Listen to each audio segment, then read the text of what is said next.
Hello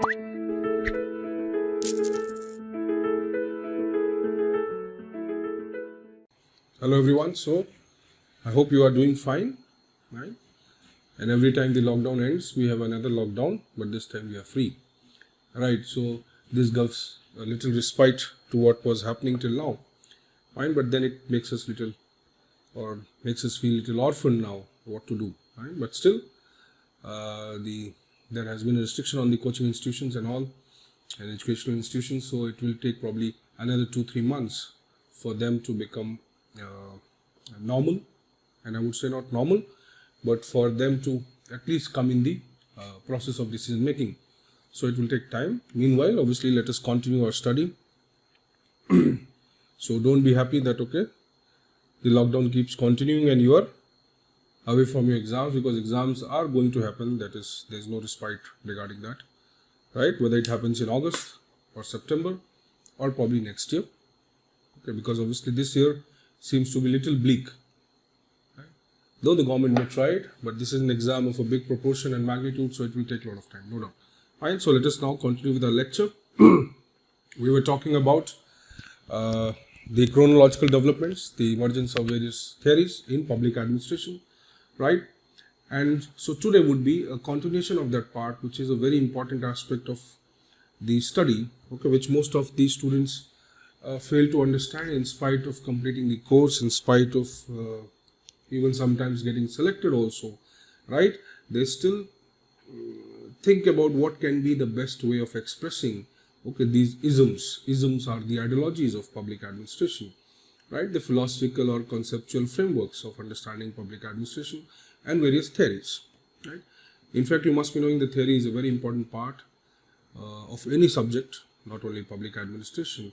And theories will always give you the underlying principles. They will help you understand the exact nature of vocabulary, the exact nature of content, right? The domain or the idea that a theorist wants to convey regarding a particular subject. So all those things can be easily understood if we understand the isms of PubAd, right? The ism part, as we say, the ideology is a very unique aspect of not only knowing the theories but also the theorist. That is also very important.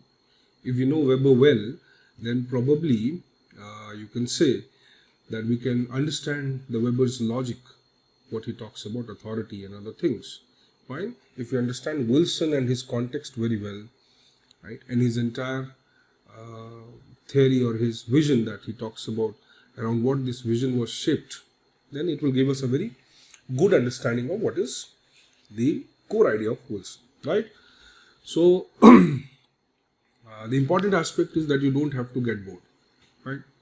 So इतना मत सोचो, है ना? सोचने का काम हम लोग कर रहे हैं, आप सिर्फ करो, आप सिर्फ पढ़ो, राइट? और पढ़ने का सेंस ये है कि don't make it a burden. That is what we believe in.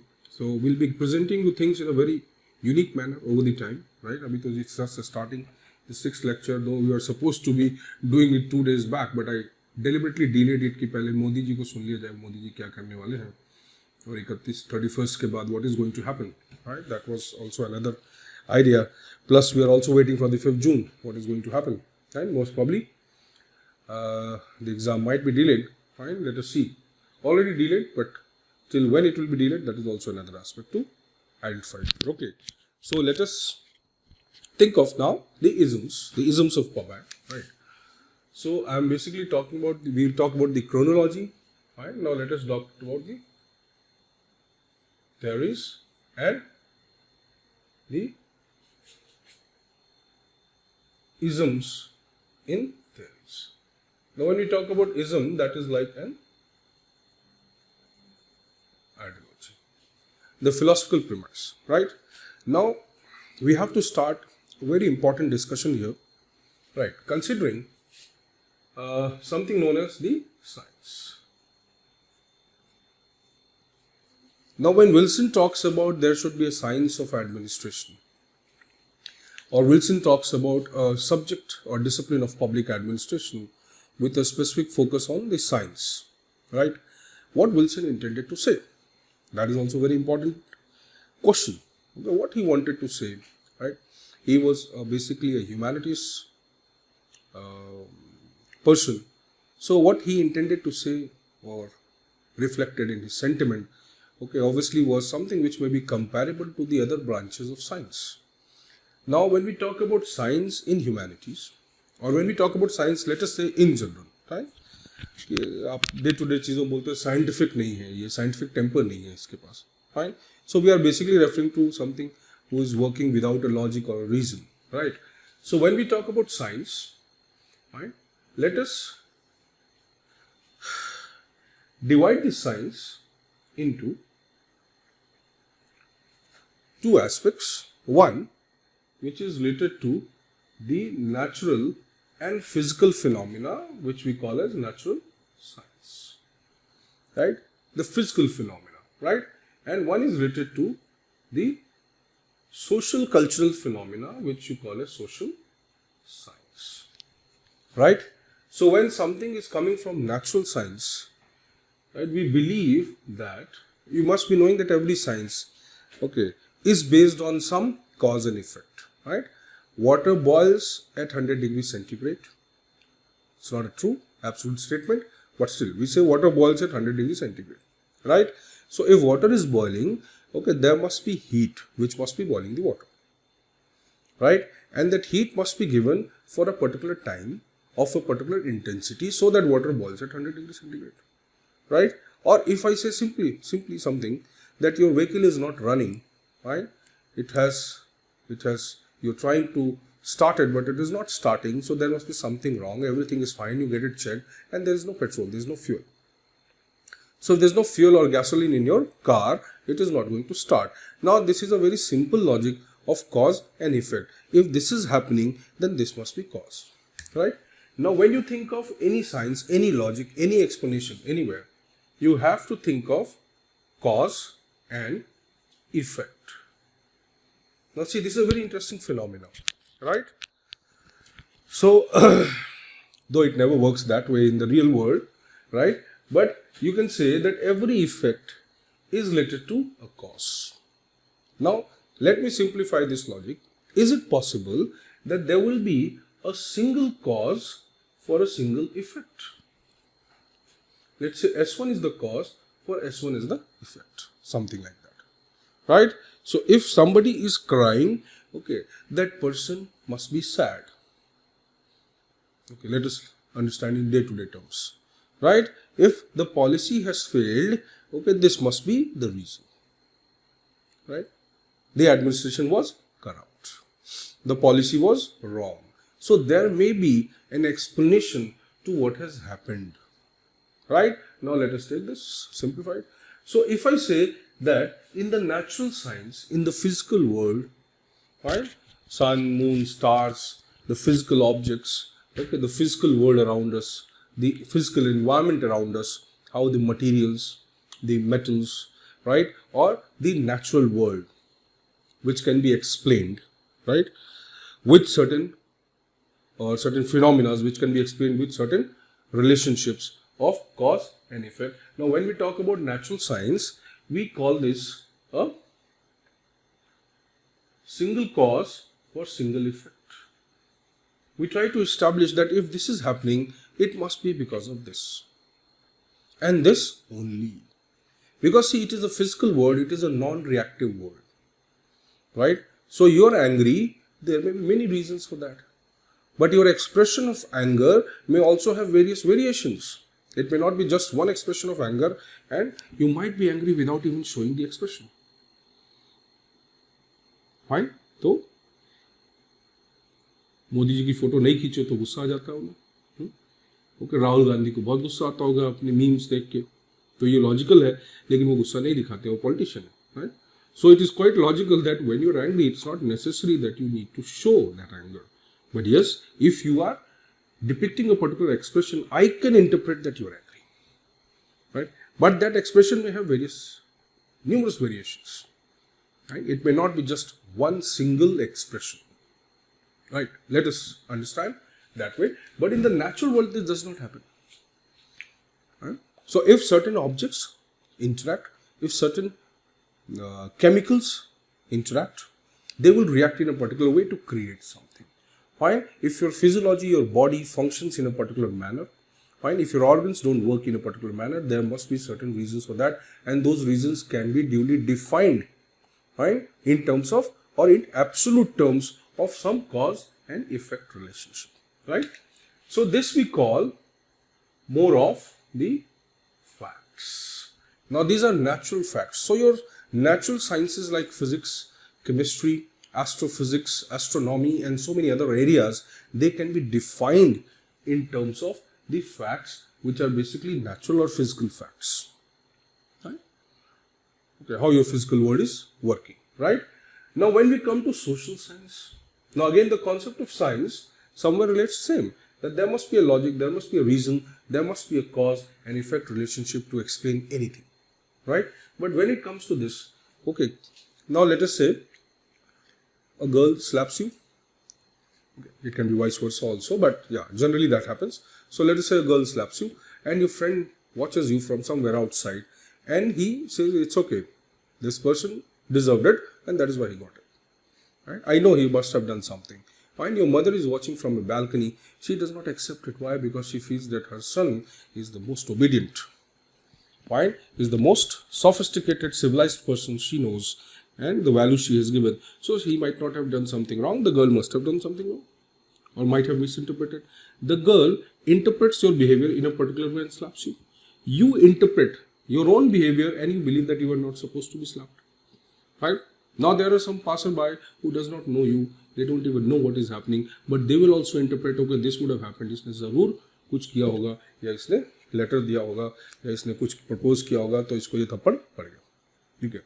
Now see, there is a phenomena that we are viewing. Fine. Now effect is visible. Now there can be various causes for that effect. Everybody's interpretation is very different. Everybody is explaining the phenomena with the same logic, or sorry, with the different logic, with their own logic. Okay. So there are different logics to explain the same event that is happening. Now in social sciences, this is what happens because it depends upon society, culture, religion, tradition, ethical, moral values, and so many other things. That's why there are several interpretations of what is being said, right? So how many conclusions can you draw from a person getting slapped or you getting slapped from someone, right? Now there can be n number of conclusions as there are n number of observations. Let us say there are 20, 30, 40 interpretations and 40 conclusions. Which of them is the correct? It's very difficult to explain. So you can understand that here in the social science, there can be numerous causes. C-side भी पढ़ना है आपको तो आप understand कर सकते हैं कि let's say n causes for, let us say, the same effect, right? And this can also be the causes for some other effect. Now it is very difficult to establish a single cause and effect relationship, right? तो आपका mood खराब है, you are angry, right? You are not happy. Now there can be several reasons for that. You depict a particular behavior, you have a particular expression, right? You behave in a particular way, you say certain things. Now there can be various reasons for that. Now it becomes so complex to define and understand it. Why? Because social sciences, okay, deals with people, groups of people, societies, right? And these people or groups of people, they are the ones who react. When they are acted upon, they react. So when I hit this podium, right, I know there will be a reaction as per Newton law, right? But then it will have a particular type of reaction. Only I will know that. I can calculate, I can quantify this. But if I hit somebody, I don't know what will be the reaction, right? Or what will be the magnitude of the reaction. That is also unknown, right? So the logic is that though sometimes if the person is too physically powerful than you, then you know what will be the reaction. So sometimes you can interpret it, fine, but still you cannot quantify, still you cannot calculate the magnitude of that. So when you think of social sciences, fine, we deal with facts, but they are called as social facts. Right? They are not natural facts. they are not defined in a particular way. Okay, so there are a lot of aberrations, there are a lot of deviations in defining these things. And that is why most of the social sciences talk about social facts and not natural facts.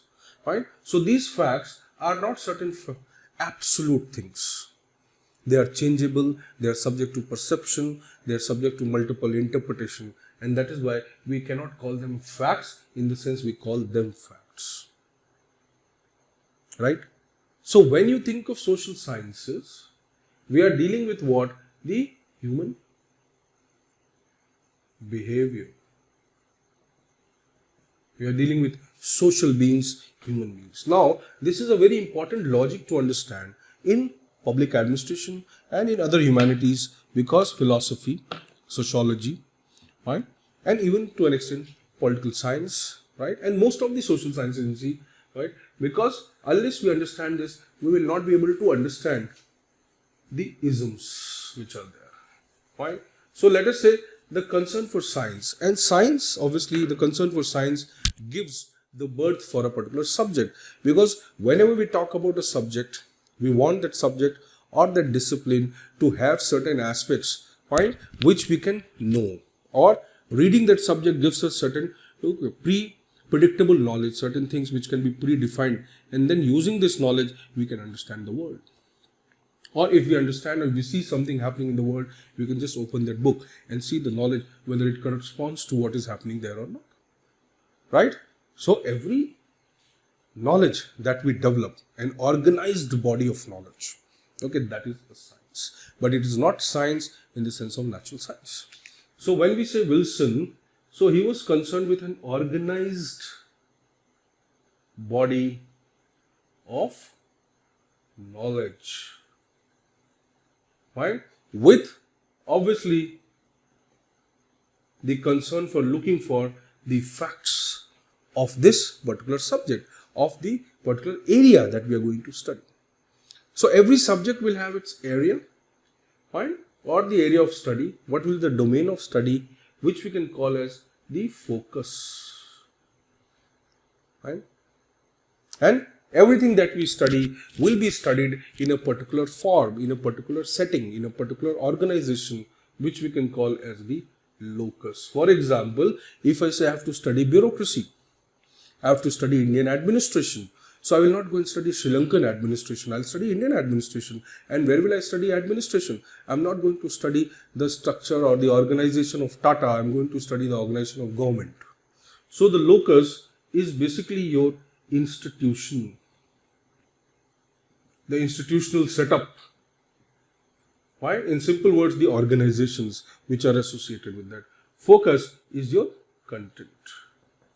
Right? This is your technically the theoretical aspect of the study that we have to. So the facts that we are looking for in public administration, or to develop the science of public administration, we need to understand its domain of study and also the area, the institution, the organizations which will be studied here.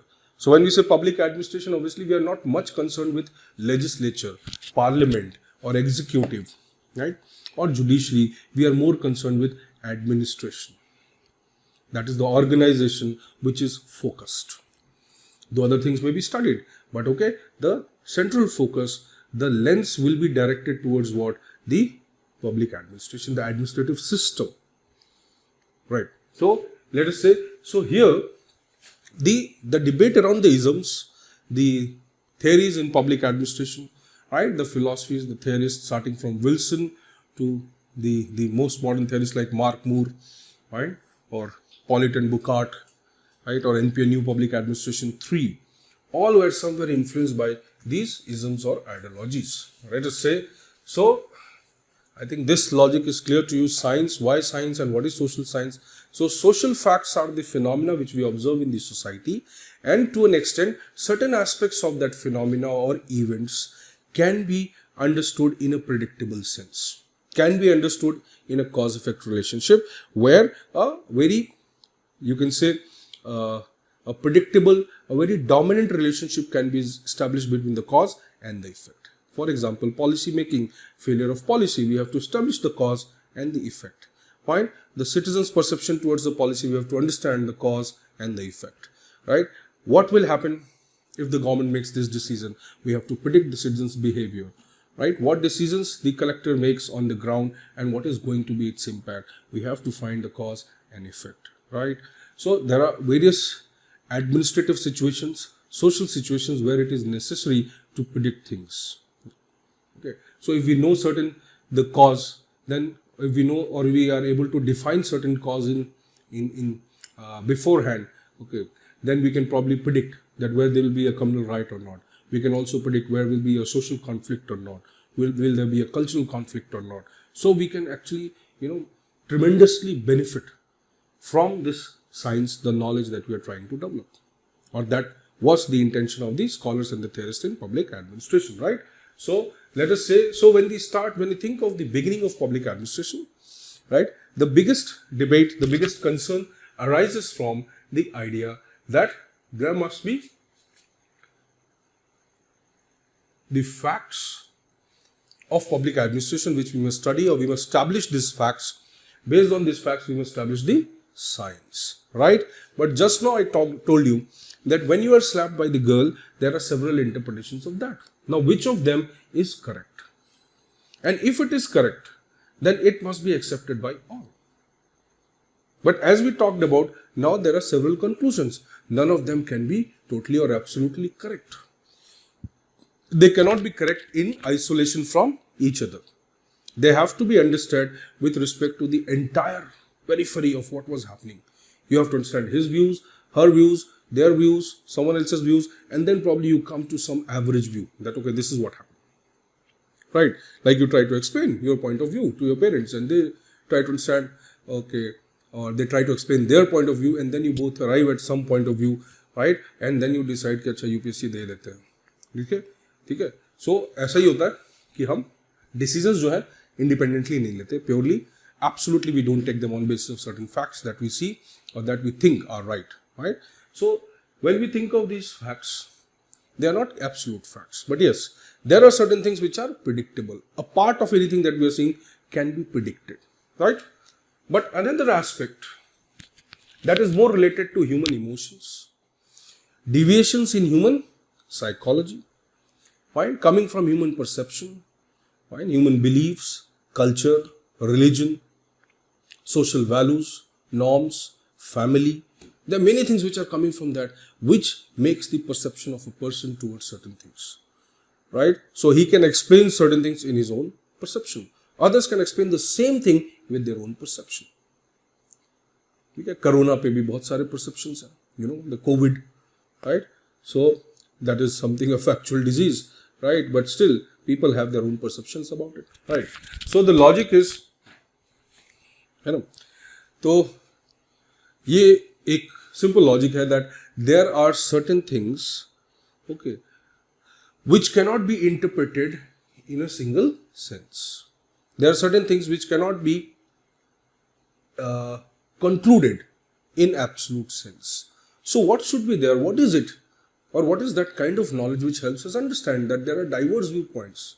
What are these diverse viewpoints? So if I say this is a pen, you'll say yes, it is a pen. Now universally we'll accept it is a pen, right? But there are so many other types of pen that cannot be denied. But yes, the pen will have a specific type of design, it will have a specific type of function, and anything which will do that will be called as pen, right?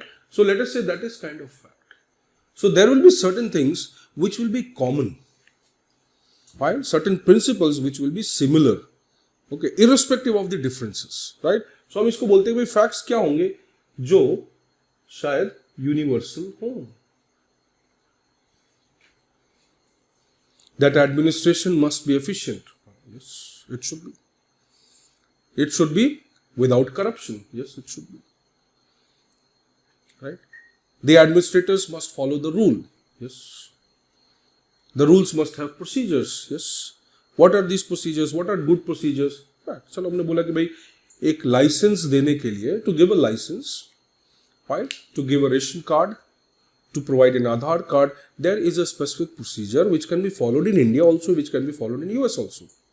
So some procedures, some technique, some tool, they are something universal which can be used anywhere. right? And certain things can be explained in these terms.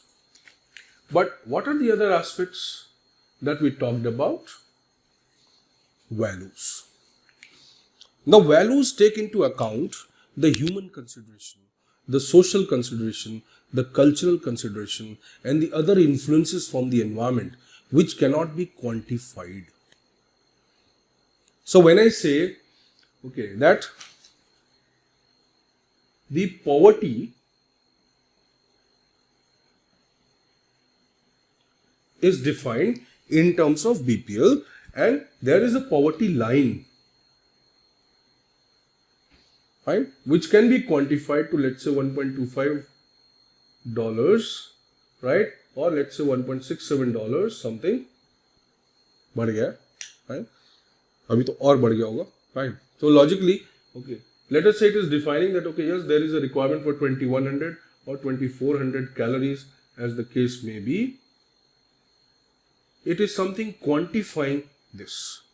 So we can create a universal benchmark of that. Fact. Right? So the salary of the public servant. Facts. Which provides at least a minimum motivation to them. Right? But the moment I say that poverty leads to the diminishing of self-respect. Poverty, okay, leads to the undermining of freedoms. Poverty is disempowering. How can you quantify this? Right? Poverty has a specific culture. Can you quantify it? You cannot quantify it. But these are also the realities, and these are also the realities. So when you think of science, you cannot simply think of this, because this is also giving you a logical understanding of this. So this may help us what is happening. This may help us in knowing why it is happening. Right? This may be more conclusive, this may be less conclusive, but it will help us in understanding the process. Right? The entire process, how something happened, why something happened. Right? So when applied to social sciences like public administration, the value part is mostly related to the human aspect. The factual part is related to non-human aspects like the design, the structure, the organization, tools, techniques, finances, and so many other aspects. Right? So if I simplify that, the domain of the study of public administration or public administration theories revolved around the study of public administration as an organization, right? And this organization has both its facts and its values, because the organization consisted of certain non-human aspects, and values consists of the human aspects which cannot be defined, whereas this can be defined. Okay, have you understood this logic? Right. So from here we'll start now that how the emergence of traditional theories or classical view emerged, how the idea of positivism, right, or empiricism or normativism emerges in public administration. And this is a very confusing area. It's a very important conceptual area. Why? With all the modesty, I have seen a lot of students. Okay, they might have studied anywhere, I don't know, but I have seen a lot of students who are selected, or when we take mock interviews, or when we check their copies or whatever, right? Most of them do not have this basic conceptual knowledge, even though they have got 270, 290, 300 marks also sometimes, but they never bothered to go through this. Now you can imagine that if you know this concept, a lot of burden of mugging, a lot of burden of rote learning, a lot of burden of simply copying the notes of someone will reduce, because you will be now independently analyzing the questions, and you will be free enough, okay, to apply your wisdom and your logic to understand the question rather than simply mugging up or practicing previous year questions and then you can say mugging or rote learning those answers of those questions. That is not the way to excel in this examination, and that is where we differentiate ourselves in terms of the pedagogy that we are following, right? So let us understand this idea. So this was obviously the lecture 6.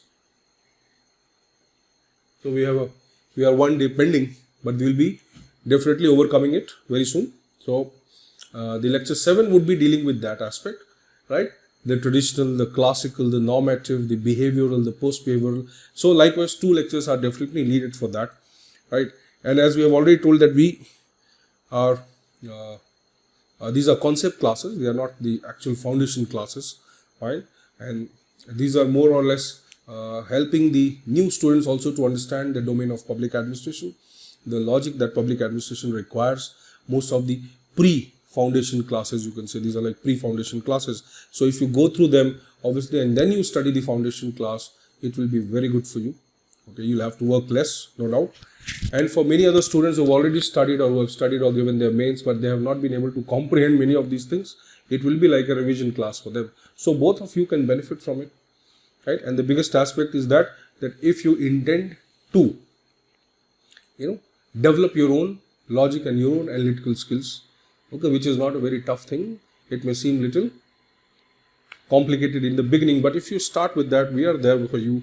And in any situation, most of the people have what you can say a motivated heart, a motivated mind to excel. The only thing is that they do not get the real ignition.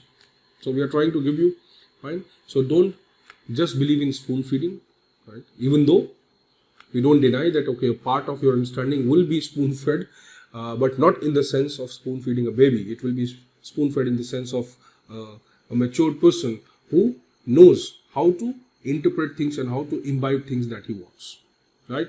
So do participate and associate with us, and this is going to be better and better over the time. Thank you so much. UPSC is not an exam for the weak heart, for the chicken heart, right? So you must always believe once you've started, right, you are capable of doing it. Okay? Nobody can stop you. Thank you so much for your time. So next lecture will again start with our concept. Thank you so much.